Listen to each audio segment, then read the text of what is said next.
He will be accompanied by a high-level delegation comprising the Deputy Prime Minister and Foreign Minister and the Chief of Army Staff and the Chief of Defence Forces and other ministers. The DPM will join the delegation from Medina Munawwara, where he made a brief stopover after concluding his visit to Jordan for the ministerial meeting on Palestine and Jerusalem.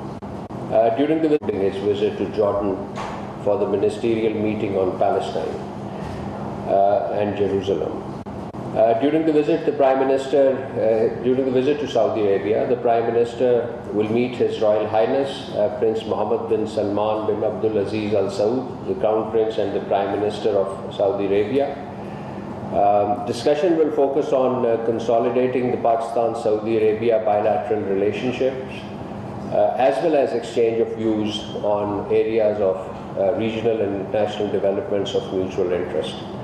The visit marks Pakistan's long-standing partnership with the Kingdom of Saudi Arabia, anchored in decades of mutual trust, cooperation, and brotherhood.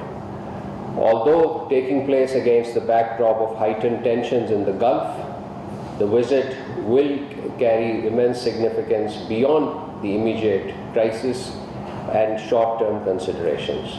It will further strengthen bilateral relations, deepen strategic cooperation, enhance coordination on regional and international issues of mutual interest, and also reinforce multilateral cooperation. Ladies and gentlemen, Pakistan remained engaged alongside with brotherly countries in our sincere efforts to resolve the crisis in the Gulf and the Middle East, especially with respect to the standoff in the Strait of Hormuz. As a littoral state overlooking Strait of Hormuz and the Gulf, Oman has, let us add that Oman has consistently played a very constructive role in promoting regional peace and stability. Pakistan acknowledges and deeply appreciates Oman's valuable contribution and its steadfast efforts to foster de-escalation and peaceful coexistence. Pakistan will continue to actively pursue diplomatic engagements and support all sincere efforts aimed at achieving comprehensive, just and lasting resolution to this conflict. And in the same vein, and in the context of our ongoing efforts, on the 30th July, the Deputy Prime Minister and Foreign Minister held an important telephone conversation with the Foreign Minister of Kingdom of Saudi Arabia, Prince Faisal bin Farhan. They exchanged views on regional co-developments, including the situation in the Red Sea, Bab al-Mandab, and as well as in Palestine. And on August 3rd, 2026, the Deputy Prime Minister, Foreign Minister held a telephone conversation with the Foreign Minister of the Islamic Republic of Iran, Sayyid Abbas Araghchi.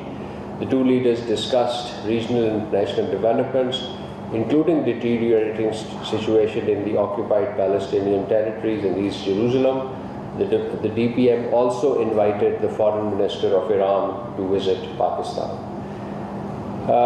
Ladies and gentlemen, this week the Deputy Prime Minister and Foreign Minister undertook an important visit to Jordan at the invitation of the Deputy Prime Minister and Minister of Foreign Affairs of Jordan, Mr. Ayman Safadi. The DPM visited Jordan.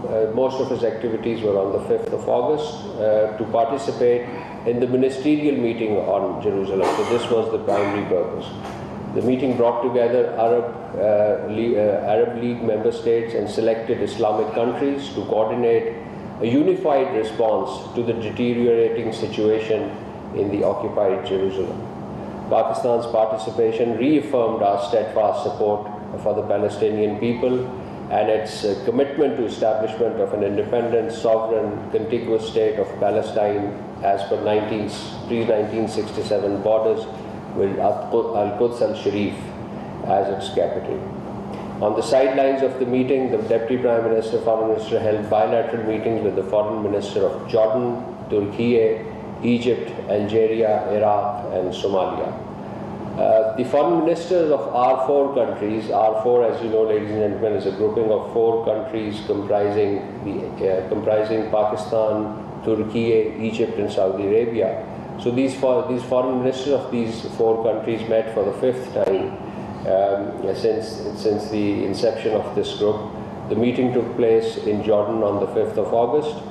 The ministers reaffirmed their unwavering support for the inalienable right of the Palestinian people, including their right to self-determination and the establishment of an independent, sovereign Palestinian state. They stressed that a comprehensive and lasting resolution of Palestinian question remains essential for achieving durable peace and stability in the Middle East. The ministers also reviewed regional situation and underscored the importance of continued consultation, close coordination, and diplomacy to promote regional peace, security, stability, and de-escalation. Another important development, ladies and gentlemen, this week was the 4th round of Pakistan-US counterterrorism dialogue. This was convened in Washington, D.C. this week, and our ambassador Nabil Munir, the Special Secretary of UN, led our delegation. The dialogue underscored shared interests of the US-Pakistan sides on counterterrorism partnership and our determination of the 2 countries to confront terrorism. Delegates exchanged views on the current threat environment, explored avenues of enhanced collaboration, and discussed steps to further strengthen border security and disrupt terrorist facilitation networks across the region. The United States and Pakistan reaffirmed that their joint resolve to confront terrorist organizations that endanger the safety of their citizens and the stability of the region, specifically including ISIS Khorasan, Al-Qaeda and Tehreek-e-Taliban Pakistan, and Balochistan Liberation Army. Ladies and gentlemen, this week Pakistan and Pakistan and Australia held 2 important dialogues. One was the official talks. This is kind of a bilateral political consultations at the senior officials level, and the second was the Joint Trade Committee meeting in Canberra. This was on the 4th of August. The 2 sides reviewed the full spectrum of bilateral relations and discussed ways to enhance cooperation in political, economic, trade, security, and regional domains. Both countries reaffirmed their commitment to further strengthening their bilateral partnerships. And finally, we all celebrated, commemorated Yom Istihsal, observed it marking the 7th anniversary of the Indian illegal and unilateral action of 5th August 2019 in the Indian illegally occupied Jammu and Kashmir. Pakistan reaffirmed its unwavering support for the Kashmiri people's inalienable right to self-determination in accordance with the relevant UN Security Council resolutions. So with this, ladies and gentlemen, I conclude my opening remarks and open the floor for question answers.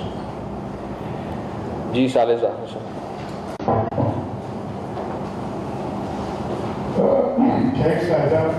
So you have seen the reaction by the Indian MBA spokesperson on ongoing process of elections in Azad Kashmir. I need your reaction on that. Yes, we have seen those statements. Pakistan categorically rejects the baseless and politically motivated remarks by the Indian Ministry of External Affairs regarding the ongoing Legislative Assembly elections in Azad Jammu and Kashmir. It is unsurprising that India has chosen to issue such remarks on the eve of the 7th anniversary of its illegal and unilateral actions of 5th August, through which it seeks the internationally recognized disputed status of Jammu and Kashmir. These statements, those actions were a flagrant violation of the relevant Security Council resolutions, international law, and India's own international commitments. The elections to the 13th Legislative Assembly of Azad Jammu and Kashmir are being conducted in a peaceful, transparent, and orderly manner in accordance with the constitutional and legal framework of governing the AJK. They reflect democratic aspirations and political will of the people of Azad Jammu and Kashmir.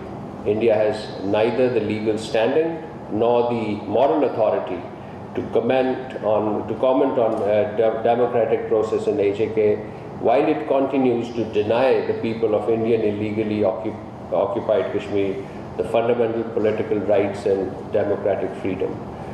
Let me add that no amount of misinformation or propaganda can alter the legal and historical reality that Jammu and Kashmir remains an internationally recognized disputed territory, and its final disposition is to be determined in accordance with the relevant United Nations Security Council resolutions, as well as the freely expressed will of the Kashmiri people through the UN-administered plebiscite. India's attempt to invoke misleading casualty figures cannot obscure its own well-documented record of serious and systematic human rights violations in Indian illegally occupied Jammu and Kashmir.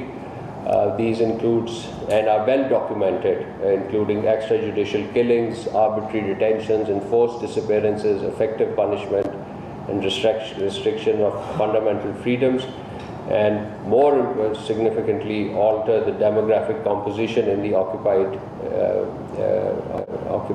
territories in contravention to the international law. So such statements are clearly intended to deflect international attention from India's continued violation of international human rights and humanitarian law, as well as its persistent failure to fulfill international obligations. Pakistan would therefore reiterate its call on India to reverse the illegal actions, create an environment conducive to peaceful settlement of the issue of Jammu and Kashmir in accordance with the relevant UN Security Council resolutions. Ji, madam.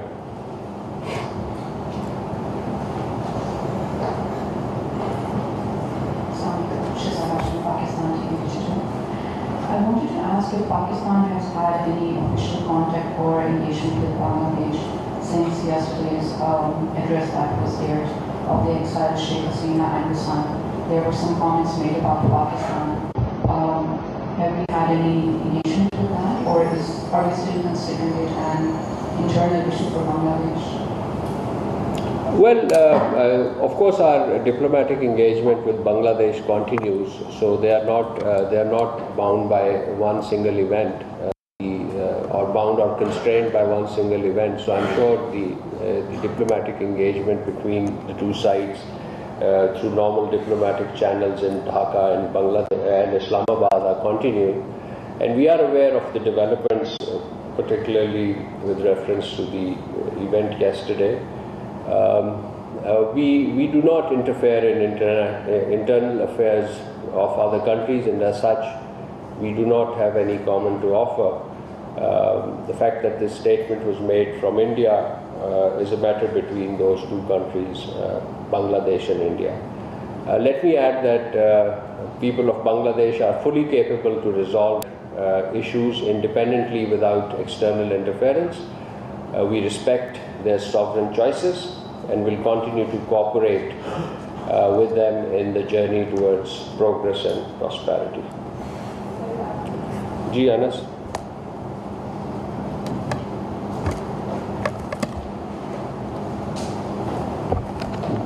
Thank you so much, spokesperson. The Indian Ministry of External Affairs spokesperson has usually rejected these comments made by the Foreign Minister, Pakistan Foreign Minister, on your Minister Sali yesterday by calling it, quote, political absurdity, unquote. Your comments on the statement issued by the Indian Embassy. Thank you. Yes, we saw this statement issued this morning by the Indian MEA. We categorically reject the statement and its self-serving eulogy of India's illegal actions of 5th August 2019. The Indian leadership has been expressing this self-serving eulogy of India's actions. No unilateral action by India, nor any amount of rhetoric can alter the internationally recognized disputed status of Jammu and Kashmir, or deny the people of Jammu and Kashmir their inalienable right under international law and relevant UN Security Council resolution. The reality in Indian illegally occupied Jammu and Kashmir is that a prolonged and heavy military presence coupled with draconian laws, continue to facilitate demographic change aimed at altering the territory of the territory's Muslim majority character. At the same time, systemic efforts persist to suppress the voices of Kashmiri people and erase their distinct identity. The claims of so-called development cannot substitute for the inalienable right of the people of Jammu and Kashmir to determine their own future through a free and impartial plebiscite under the auspices of the United Nations in accordance with the UN Security Council resolutions. So we remain unwavering in our support for the just struggle of the people of Jammu and Kashmir, and we call upon India to reverse its illegal and unilateral measures, end its human rights violation, and engage in the peaceful resolution of Jammu and Kashmir in accordance with the relevant UN Security Council resolutions. Thank you. Ji Mateen Sahab.